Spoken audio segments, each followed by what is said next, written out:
as we continue sa ating serye ng pangangaral sa Jonah, we are now in chapter 2 and we have witnessed the story of Jonah, how God has been with Jonah in those times and what Jonah have been doing.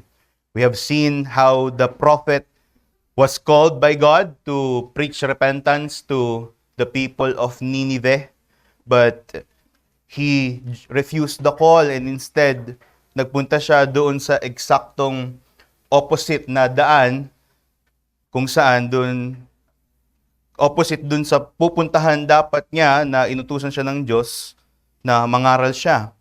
And Jonah carefully planned this escape to Tarshish. He was sound in his sleeping doon sa ilalim ng barko. He was fast asleep in his disobedience in the deepest room of the boat. He was thrown to the sea nung mga nasa barko to appease God's judgment. He faced the deadly waves sent in the sea by himself. And finally, dito sa chapter 2, dun sa end ng chapter 1, he was swallowed by the great fish. Through it all, we have seen how Jonah was disobedient to God. But a greater revelation here in Jonah that we have witnessed is how God expresses and shows His character. We can see how God treats His people, who He is, and how He deals with His people, especially in the context of Jonah, when His people disobeys Him. In the height of Jonah's pride, dun sa rurok ng kapalaluan ni Jonah, sa pag-disobey niya sa Diyos, God instead revealed His patience. In Jonah's decision to hide away from the presence of God, God came to him all the more. Yung biyaya ng Diyos sought Jonah even sa pamamagitan ng bagyo. And here in chapter 2, the stubborn Jonah faces a situation kung saan he cannot run anymore. He cannot hide anymore.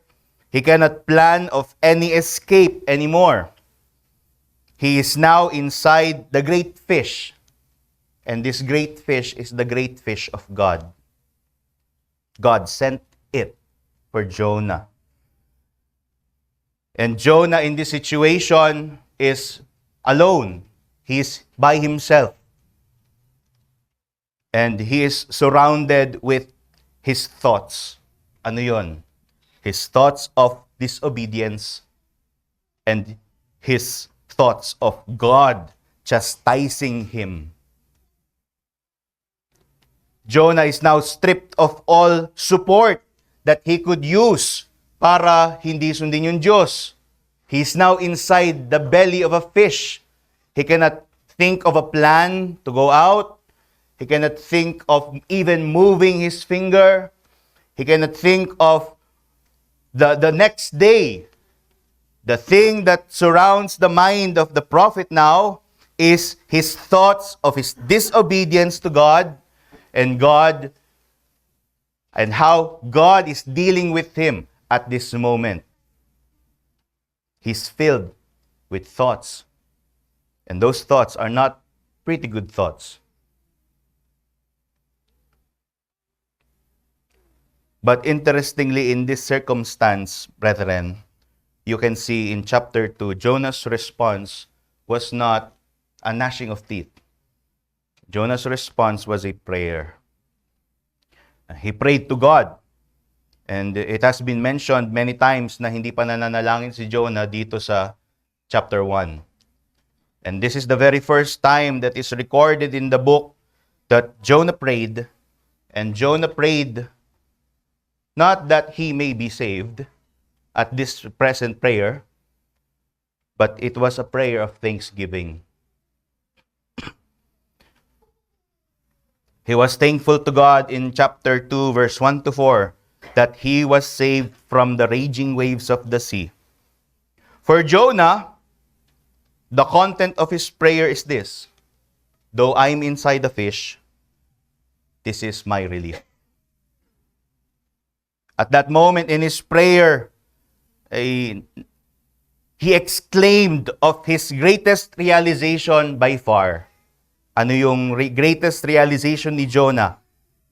By far. It's in verse 4. Sabi niya, I shall look again upon your holy temple. This is Jonah's greatest realization. He hoped for the presence of God.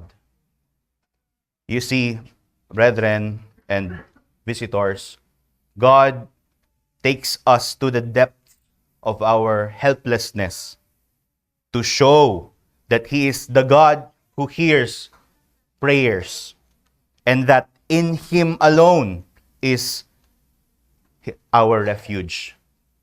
Dinadala tayo ng Diyos sa ating pinakalugmok na estado upang maipakita niya na siya ang Diyos na nakakarinig at nang maipamalas niya na tanging sa Kanya yung ating kanlungan. You see, all afflictions that people, especially Christians, experience are a purposeful affliction.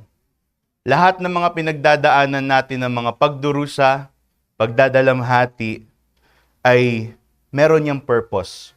It is not a random event. It is a purposeful tool of God so that He can show us something. He can teach us something. In this time of Jonah, God bestows His sovereign mercy. Ano yung ginagamit, ano yung pinapakita ng Diyos sa affliction na nararanasan ni Jonah at this time? God is showing His sovereign mercy sa pamamagitan ng affliction. Even sa mga affliction na bunga ng ating mga sariling kasalanan. Ipinamamalas ng Diyos yung Kanyang soberanong awa sa pamamagitan ng mga pagdurusa at pagdadalamhati ng tao. Kahit na yung kanilang pagdurusa at pagdadalamhati ay bunga ng kanilang sariling pagkakamali. The consequences of our sins, such as afflictions. You see, when we sin, we will experience afflictions. We will experience mga pagdalamhati. But because we are now in the new covenant, tayo na ay nasa bagong tipan. Ang mga afflictions na ito ay hindi parusa ng Diyos sa atin. God does not punish His people anymore. But God surely chastises His people when they sin. Yung mga paghihirap na bunga ng ating kasalanan ay hindi parusa ng Diyos. Sabi sa Romans 8, there is no more condemnation to those who are in Christ Jesus. We will never be fully condemned anymore because we are now in Christ.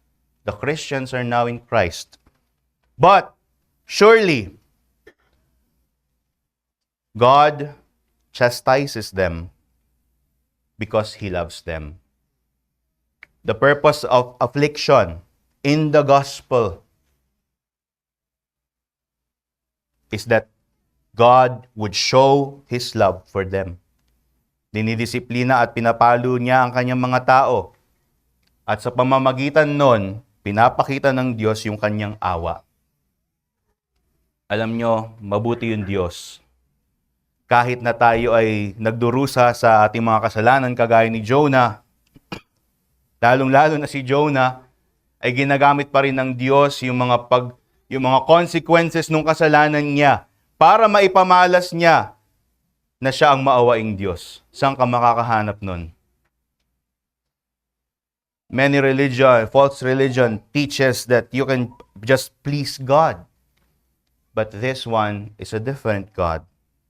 Even in afflictions of his people, the purpose of it is that his mercy would be shown. Now, in Jonah chapter 2, 1 to 4, how does God show his mercy in the afflictions of Jonah? Meron tayong dalawang makikita dyan. Una, nanalangin si Jonah. At pangalawa, na-realize ni Jonah yung tangi niyang kanlungan. Ginagamit ng Diyos yung pagdurusa at dalamhati ni Jonah at this time so that he would pray. So that Jonah would pray. And that Jonah would realize that God is his true refuge. Jonah chapter 2 verse 1 to 2. He prayed to Yahweh his God from the stomach of the fish. I called out of my distress to Yahweh, and he answered me. I cried for help from the belly of Sheol. You heard my voice. What happened to Jonah? Jonah is an interesting specimen sa Old Testament. He is really stubborn. Sobrang stubborn niya. That it took a casting of lots to reveal his hypocrisy. Imbis na aminin niya agad, hinantay pa niya talaga na, di ba? Matapos yung casting of lots, tapos, oo nga, ako nga pala to. Tada! It took a casting of lots to reveal the conscious hypocrisy of our brother Jonah. He was taken to account for his disobedience. And in taking up of the consequences of his sins, anong ginawa niya? He gave himself to be thrown to the sea and faced the raging of the sea. Chapter 1, verse 5. Then God sends the great fish to swallow him. Now the question is, ano nangyari after nung siya ay maitapon? Kasi ang kwento is, na inapon siya. And then, next thing that we know is, nilunok na siya nung malaking isda. In chapter 2, verse 3, ito yung nangyari. Sabi dun sa verse 3, Jonah, sabi dun sa verse 3, you had cast me into the deep. Ito yung nangyari. Napunta siya sa ilalim ng dagat, doon sa pusod ng dagat, and the current surrounded him. At yung mga breakers and waves passed over him. That's what happened. What happened is, Jonah sank to the depth of the sea.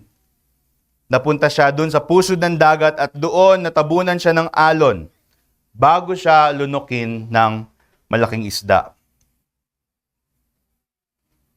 And then Jonah prayed after that inside the belly of the fish. You see, Jonah's helplessness is perfectly displayed in this scene sa pananalangin niya. Noong siya ay may kakayahan pa na gumalaw sa gusto niya, ay hindi siya nananalangin. Pero nung nandito na siya sa pinakalugmok niyang sitwasyon, in his most helpless situation,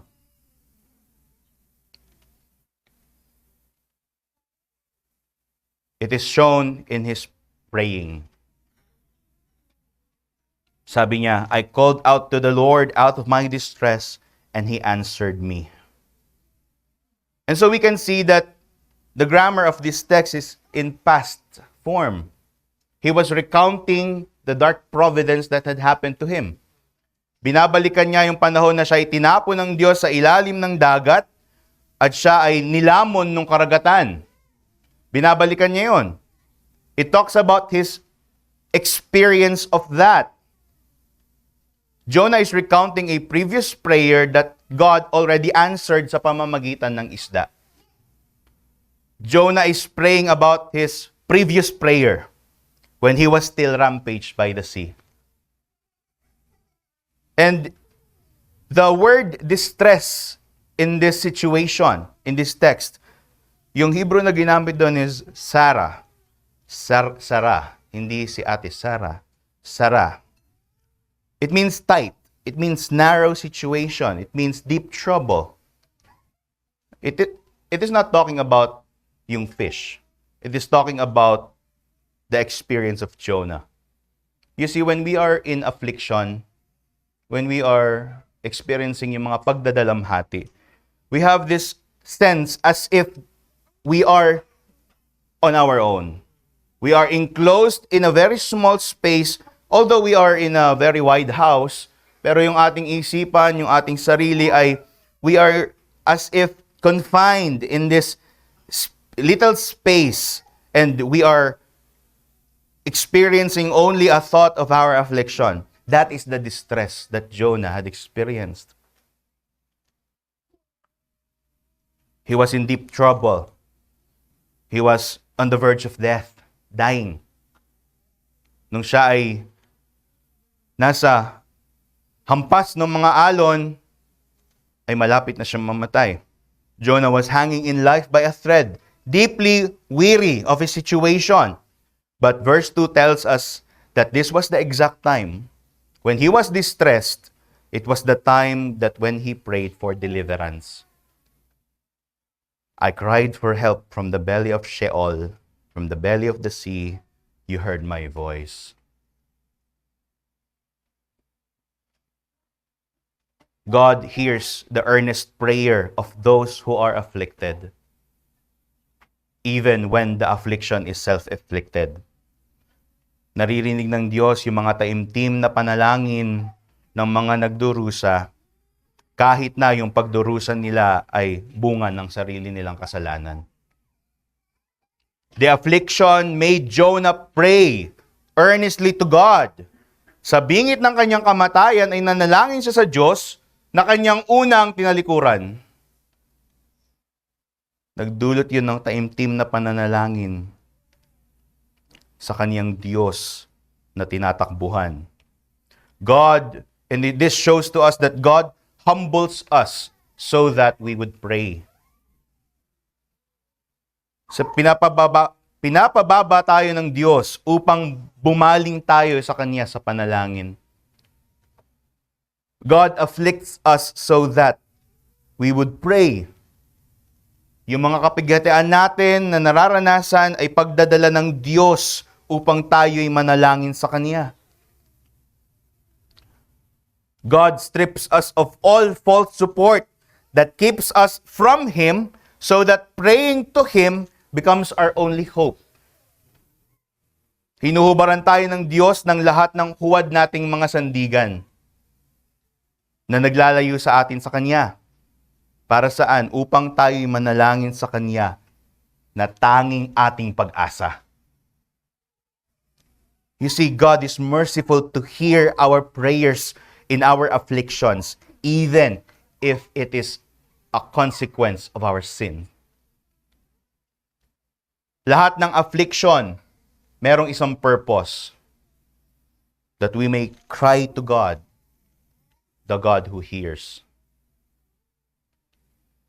Our afflictions, the affliction of Jonah, became the very place where God's mercy is revealed. Ang galing, ano? God uses affliction to awaken prayers. And it is when we cry earnestly to God that He hears. Psalm 107, 17, 19. Ignorant fools, and because of their iniquities were afflicted. Verse 19, then they cried out to Yahweh in their trouble. He saved them out of their distresses. You see, it shows to us the character of God. Yung Diyos na pinanampalatayanan mo ay maawaing Diyos na dumudulog ng panalangin. Kagayang doon sa istorya ng prodigal son, God is willing to accept us when we come to Him in prayer despite our sins. Sabi ni Dr. Joel Beakey, treating yung mercy ng Diyos, sabi niya, God's mercy is His compassionate kindness to people in their misery, an inclination to show mercy when people cry out for Him. So here's your challenge. Redeem your prayer life by taking delight in the truth that God hears your prayers. Manalangin kang muli. Buhayin mo yung masigla mong pananalangin. Resting sa katotohanan na ang Diyos mo ay pinapakinggan ka. Most especially in your times of affliction. Affliction should not lead us astray to God. God's purpose for affliction is that we would come to Him and ask that He would be our fill. So we should be honest that there are times that you have not been honest about your true spiritual condition. May you offer it to God and earnestly seek illumination through prayer. To rest in God's mercy is to develop a sense or habit of looking at the things happening to you, not as random events, but as purposeful acts of God's mercy to awaken you to prayer. You should repent of the times when you were overconfident on your walk, that you would only pray when you were afflicted. You see, it's God's mercy that your prayer life is redeemed, even in your disobedience of not regularly praying. Jonah's example is an invitation to us for a life of self-examination before the mercies of God. Paano ko ba tinuturing yung awa ng Diyos? Seek greater humility in this truth that you have a Father and He is merciful and He is compassionate to hear your prayer. In chapter 1, nakita natin na disobedient si Jonah. And in his disobedience, after disobeying God, he wanted to escape the presence of the Lord in verse 3 and verse 10. Lahat ng mga ginagawa ni Jonah na paglayo sa Diyos, sa utos ng Diyos, was because of this purpose. He wants to go away from the presence of God. Jonah's purpose of escaping God is because he wants to escape God's presence. All of his actions and all of his decisions was to stay away from the presence of his covenant God. Sabi dun sa chapter 1 verse 12, "For I know it is because of me that a great tempest has come upon you." They say that this is already a proof of repentance, because he is taking accountability of what he had done. He recognized that it is his escaping from the presence of God in his disobedience kung bakit nangyayari yung tempest, yung bagyo. They say that it is already a proof of repentance, and it is already so. It's really true. But in verse 3, Jonah attributes directly to God yung kanyang pagkakatapon sa karagatan.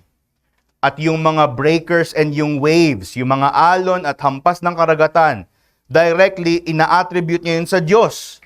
Sabi niya, "You had cast me away, all of your breakers and your waves." If verse 12 in chapter 1 is already a proof of repentance, this is a greater proof of repentance. When Jonah understood that God is the true cause of why this disaster is happening. You see, we can already judge that a repentance of remorse or a remorse is already a sign of repentance. But when you recognize that your affliction is because of God and you do not get angry to God, that's a greater proof of your repentance. Yung total behavior ni Jonah dun sa situation is what? Not of angst, but of thanksgiving. He recounted the dark providence in his present prayer, filled with gratitude. Inalala niya yung madilim na providensya na pagkakatapon niya sa karagatan, dun sa kanyang kasulukuyang panalangin, nang may pagpapasalamat sa Diyos na nagtapon sa kanya sa karagatan. The depth or the heart of the sea represented here represents here the utter helplessness of Jonah. He was stripped of all other help. He was placed under the mighty currents of the waves and winds of the storm, stuck in the place where no one can save him. Not even swimming can help him. He was in the depth of affliction. He had no hope. God uses affliction to open us up to this realization that apart from Him, we have no hope. Jonah's affliction reveals that the only place of hope is God. God is our only place of hope when all are stripped away from His people. From all people. Jonah's affliction reveals that the one power that governs even yung malakas na bagyo ay kapangyarihan ng Diyos. Maging itong bagyo na to, ito'y kapangyarihan ng Diyos. And since God is the power behind the storm and the waves, Jonah realizes that God had cast him away. Ang galing, ano? Ito yung realization ni Jonah. Yung Diyos, kahit na siya yung nagdesisyon para lumayo sa Diyos, ito yung realization ni Jonah. Itinaboy ako ng Diyos mula sa kanyang presensya. God had made him to be there in the sea. God cast him away from God. And the great response of Jonah is this. He sought the temple of God. Sabi niya sa verse 4, I have been driven away from your sight. Sipin mo, siya yung gumawa nun, pero naiintindihan niya na Diyos yung gumawa nito talaga ultimately. I have been driven away from your sight. Nevertheless, this is his realization. I will look again toward your holy temple. He wants to be in the temple. He remembers his experience of the presence of God. Jonah finally, after one chapter, sought the one he was ultimately fleeing from. God's presence. Finally, the stubborn prophet sought the very presence that he was trying to escape from. You see, yung temple sa Old Covenant is where God's presence abides. And Jonah didn't hope to be back sa templo. Hindi niya inisip na, hindi, ililigtas ako ng Diyos, bukas makakapag-church na ulit ako. Hindi ganun. He was not passive in this situation. He was distressed. That was not his thoughts. Na, hindi, okay lang to, parang nonchalant na, hindi, bukas okay na yan. It's not like that. But, it reveals an even greater longing for Jonah. One that he realized through correction. Ano yun? To cleave the presence of God. Hangarin yung presensya ng Diyos. Asamin yung presensya ng Diyos. Jonah in his last breath where nothing matters anymore, it is his life. It's either life or death for Jonah.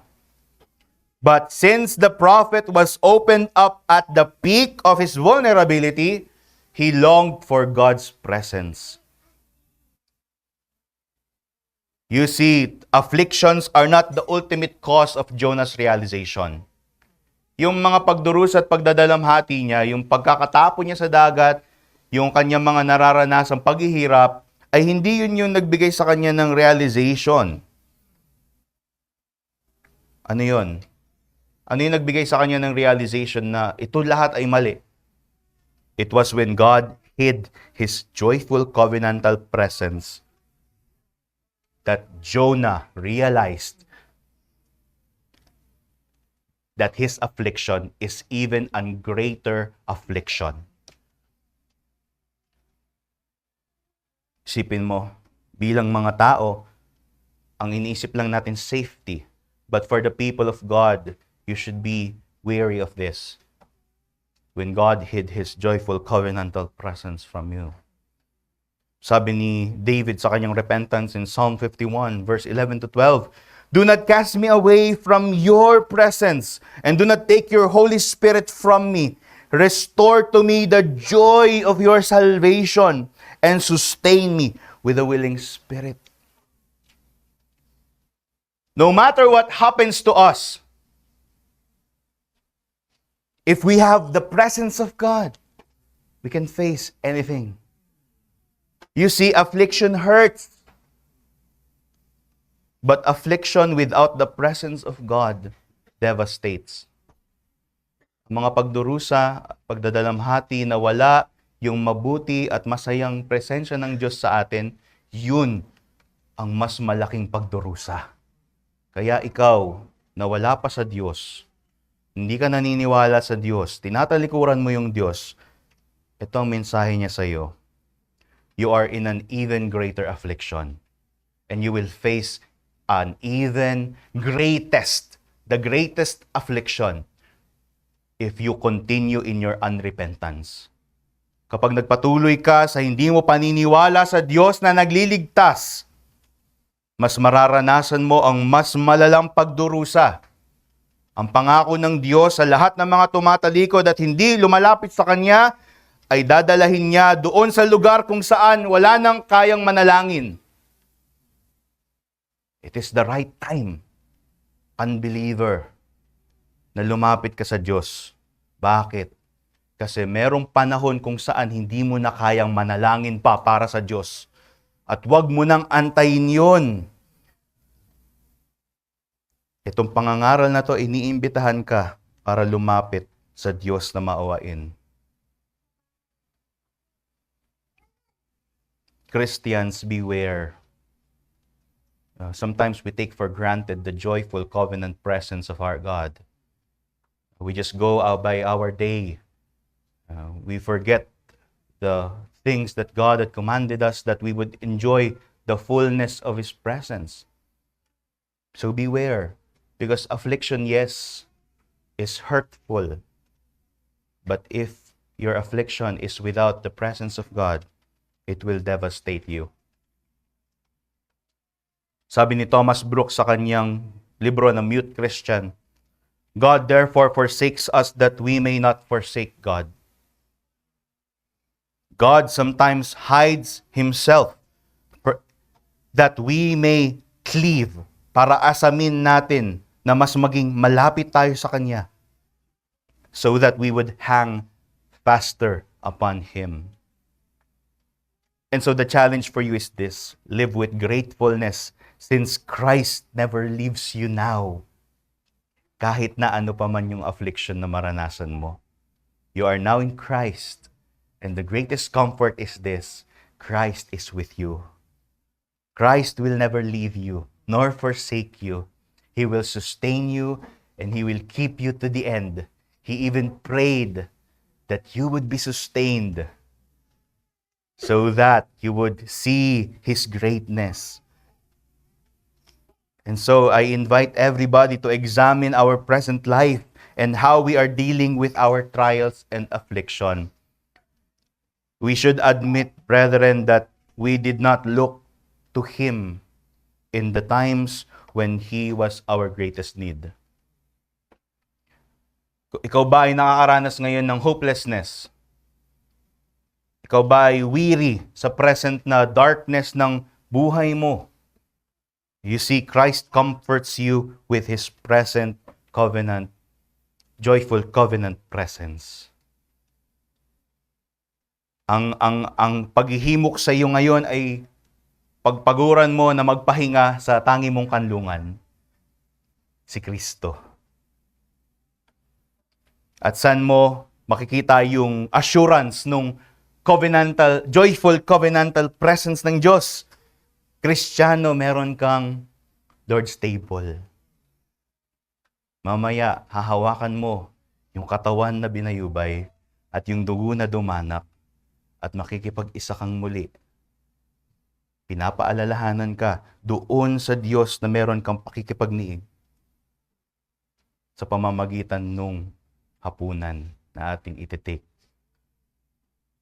God assures you in the Lord's table that though you are afflicted, I am with you.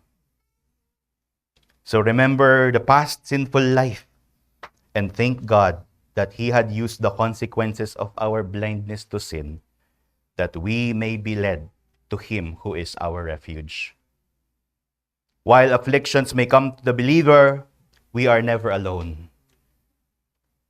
God uses it to reprove us of our disobedience. He uses the afflictions para paluin tayo sa ating mga kasalanan. God uses afflictions to take us into prayer and to take us into this realization that He is our only hope. God shows us that afflictions are His ways to keep us. Do not waste your affliction. Grabe challenge, no? Do not waste your affliction because it is God's purposeful medium to keep us to Him. God uses it to show that our ultimate need is not escape from our afflictions. Rather, our ultimate need, though there is affliction, is His presence. And so let me conclude with this. Brethren, take joy and be grateful. Pray in thanksgiving that finally God heard our cry and has given us Christ. Truly, we are safe in the arms of the Father because His Redeemer is with us, the Lord Jesus Christ. He is your Lord, He is your friend, He is your brother. Let's pray. Aming dakila at maawaing Diyos, nagpapasalamat kami sa Jonah chapter 2 verse 1 to 4.